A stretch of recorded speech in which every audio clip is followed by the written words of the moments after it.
Hey, flaccid pancakes! What's up? It's the Culture Detective here, investigating your favorite albums. And today I'm going to do an album review on the latest Limp Bizkit album, Still Sucks.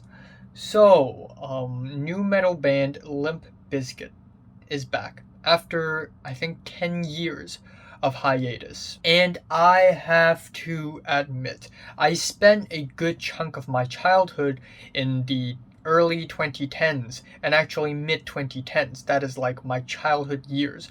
So I am technically not a 2000s kid, thus Limp Bizkit actually hasn't played a huge role in my musical life at all. So going into the album, I actually didn't exactly know what to expect. I mean, yeah, I've heard things about Limp Bizkit. A lot of people like Limp Bizkit, a lot of people hate Limp Bizkit. Not not a lot of people in the middle ground, and there are also some people who ironically like Limp Bizkit. They are a new metal band from the USA, and they sort of blend genres of metal and hip hop together and create abominations that are so funny and so whack and so silly, yet sounds kind of cool, and that is kind of Limp Bizkit in a nutshell. So they have returned after a long time, and a lot of the members of the band are already quite old. So it's kind of interesting to see how in 2021 they're gonna make this kind of music again. And surprisingly, the music on this album is actually not bad. Like, a lot of the songs on the album is basically Limp Bizkit in their natural element, and they make it so solid and so consistent, and it just feels like Limp Bizkit sounding like Limp Bizkit. Not only that, but I think this is a pretty fun album, and in a lot of the tracks lyrically it gets kind of self-aware, which is really cool. It's really cool when bands like this start to get self-aware. It's just kind of cool. Anyways, the album opens off with Out of Style, and this is basically the band's way of saying we're back, bitch. And yeah, it is awesome in many different ways. The riff is a total banger. Fred Durst still sounds fresh and still remains having a really explosive energy. There's a spacey melodic bit throughout the entire track, which doesn't sound all that bad. It's fine, and then it transitions to the more new metal part, which is pretty cool. Then we have the track Dirty Rotten Bizkit, which is also kind of similar, except I think the hook is a little bit stale, but still instrumentally it is a really fun track. Like, we would get these like blaring metal distorted guitars, these shouts that are just really fun and explosive, and then we get these beatboxes out of nowhere. Like, the whole track is just a really fun time. The track Dad Vibes is another really good song where lyrically the band gets kind of self-aware, with the lyrics basically talking about how they're a bunch of dads now. Dad vibes. And I like the menacing guitar riff by Wes Borderland. I like the disc scratches. The whole thing just sounds super 2000s. Like, the whole thing just sounds like early 2000s reincarnating in the early 2020s.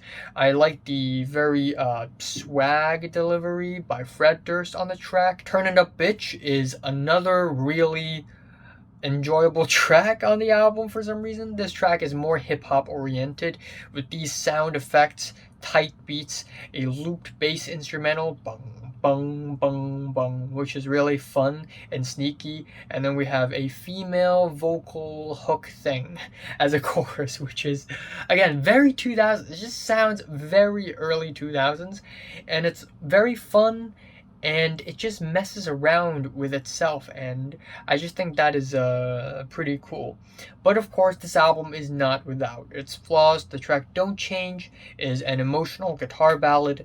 Not only does it feel kind of out of place in the overall context of the album, but also it just feels very commercial and plastic the way it is produced and arranged. It just doesn't feel like a raw, genuine emotional ballad at all. Then it is the track You Bring Out the Worst in Me, which is in the most part a really spacey and bland melodic track, and then in the middle of the track it abruptly becomes this super noisy metal explosion for a few seconds, and then it kind of goes back to that balladry, which is kind of weird and stylistically not really all that good. The track Love to Hate is a track that is another really fun self-aware moment where we basically see or hear two people discussing Limp Bizkit, expressing how much they hate the band. And then one of them at the end of the track was like, you know what?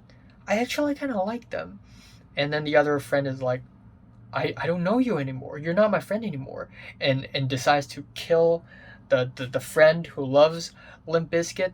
And it is funny. It is hilarious. I like the instrumentals. They're simple, but they work, and it is another pretty cool song. And the track Barnacle has to be one of the highlights on the album for me. It is basically the band doing a little grunge rock, and the chorus is catchy as hell. It is just really catchy and sticky. The rest of the album is just okay. Empty Hole is another 2-minute long guitar ballad with stale vocals, a stiff hook, and given how, like, in the last few tracks, the band is just kind of taking the piss, kind of having fun, and then we have this serious ballad out of nowhere. I just can't really take the lyrics seriously. Not at all. And then we have the track Pill Popper, which is, of course, about over prescribed societies, medication. We get these constantly buzzing drums and smashing guitars, and instrumentally it's just okay. It's just Limp Bizkit in their new metal average thing. And similarly, the next track, Snacky Poo, is Limp Bizkit in their natural hip hop habitat with a nice tight beat, just average instrumentals, and just a by the numbers performance. And it gets pretty funny near the end of the track where we have this fake interview between a very nosy, annoying interviewer and West Borderland. And in this interview, the interviewer actually name drops Godspeed You Black Emperor and the Haxon Cloak, an Aphex Twin. Yeah. And finally, the album ends off on the track Goodbye, which is an easygoing guitar jam, and it's fine. Out of the 3 guitar songs on the album, this is the better one of the 3, and it sounds totally fine. But again, stylistically, it feels out of place, and in the grander scheme of things, this is a pretty mediocre way to end off the album. So overall, I actually enjoy this album a little more than I thought I would. But that being said, though, I still don't think it's that great of an album or anything. And I'm glad to see Limp Bizkit coming back with self-awareness. My favorite track here is Barnacle, and my least favorite is You Bring the Worst in Me. I'm giving Limp Bizkit's Still Sucks strong 5 to a light 6 out of 10. So, have you listened to the latest Limp Bizkit album? From 1 to 10, how much you rate it? Like, and subscribe if you want more. Thanks for watching.